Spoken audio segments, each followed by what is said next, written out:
తెలంగాణ ఉద్యమం కనుక మనం తీసుకుంటే ప్రతి ఒక్కరం ఉద్యమంలో పాల్గొన్నోళ్ళమే.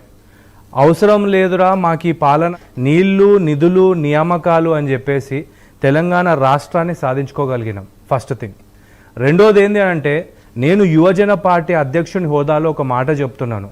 మాకు స్ఫూర్తి ఎవరు అంటే భగత్ సింగ్ గారు. మాకు స్ఫూర్తి ఎవరు అని అంటే స్వాతంత్రోద్యమంలో దేశ స్వాతంత్రానికి పూనుకున్నటువంటి సుభాష్ చంద్రబోస్ గారు. ఇలాంటి వాళ్ళందరూ స్ఫూర్తితోని మన దేశానికి స్వాతంత్రం తెచ్చుకోగలిగినాం. తెలంగాణ రాష్ట్రాన్ని రాజ్యాంగబద్ధంగా తెచ్చుకోగలిగినాం. అలాంటిది ఈరోజు మన పిల్లల భవిష్యత్తుని నాశనం చేస్తుంటే ఖచ్చితంగా ఈ కార్పొరేట్ విద్యా సంస్థలు ఏవైతే ఉన్నాయో వాటన్నిటికీ అదే విధంగా బుద్ధి చెప్తాం. ఇక్కడ ఎవడు కూడా సైలెంట్గా కూర్చునేటోళ్ళం కాదు. మేమందరం పేరెంట్స్ అందరికీ మా విజ్ఞప్తి ఇదే. మీరు ఫీజులు కట్టి మీ పిల్లలకు చక్కగా చదువులు వస్తలేవు, చదువులు చెప్తలేరు, ఈ కాలేజ్ వేస్ట్ అని కనుక మీరు అనుకుంటే మీ పైసలు మొత్తం మేము వసూలు చేసి ఇస్తాం. ఎందుకంటే మీరు ఖచ్చితంగా మే 1వ తారీఖు ముందే ఫీజులు కట్టుంటారు.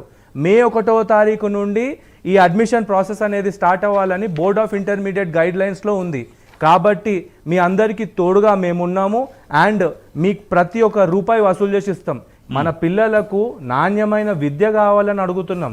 నువ్వు 2 లక్షలు 2.5 లక్షలు ₹1,00,000 ఫీజు తీసుకుంటున్నావు. మేము ఇక్కడ అడిగేది ఏంది అని అంటే, మేము నీకు ఇచ్చిన ఫీజుకి, మేము నీకు కట్టిన ఫీజుకి దానికి తగ్గట్టుగా మా పిల్లలకు విద్యను అందిమంటున్నాం. వీళ్ళ రకంగా విద్యను అందించలేకపోతున్నారు. కాబట్టి ఈరోజు మా ఈ పోరాటం.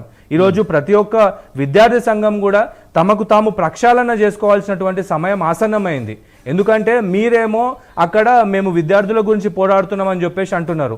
ఇంకొంతమంది మీ విద్యార్థి సంఘాలకు చెందినటువంటి నాయకులే వెళ్ళి అక్కడ సెటిల్మెంట్లకు పాల్పడుతున్నారు. కాబట్టి ఈరోజు ఎవరైతే మంచితనంతో ముందుకొచ్చే విద్యార్థి నాయకులు ఉన్నారో, ఏ పార్టీ అయినా అవనియండి, మనకి ఇక్కడ కావాల్సింది తెలంగాణ రాష్ట్ర భవిష్యత్తు. ఆ భవిష్యత్తుని కాపాడుకోవడానికి ఖచ్చితంగా కదం తొక్కుతాం. అండ్ ఈ 2వ తారీఖు నుండి ఫ్రెష్గా అన్ని క్లాసెస్ స్టార్ట్ చేయాలి. స్టార్ట్ చేయకపోతే మీరు మాకు కంప్లైంట్ ఇస్తే ఖచ్చితంగా దాని మీద చర్యలు తీసుకునే విధంగా మేమందరము పోరాటం చేస్తామని చెప్పేసి ప్రైమ్ 9 వేదికగా చెప్తున్నాను. అండ్ ఇంకొక విషయం ఏంది అని అంటే, మళ్ళీ చెప్తున్నాను, మీకు ఆ కాలేజ్ నచ్చకపోయినా చెప్పండి, వేరే కాలేజ్కి మారడానికి రెడీగా ఉన్నా చెప్పండి. ఎందుకంటే ఖచ్చితంగా ఈసారి బోర్డ్ ఆఫ్ ఇంటర్మీడియట్ అధికారులను అయ్యుండొచ్చు, ఎవరినన్నా అయ్యుండొచ్చు, కార్నర్ చేసైనా సరే మీకు ఆ కాలేజ్లో అడ్మిషన్లు క్యాన్సిల్ చేపించేసి మీరు కోరుకున్న కాలేజ్లో జాయిన్ అవ్వడానికి ఏవైతే రూల్స్ పర్మిట్ చేస్తాయో వాటి ప్రకారంగా మీకు అండగా ఉండడానికి యువజన పార్టీ సిద్ధంగా ఉంది.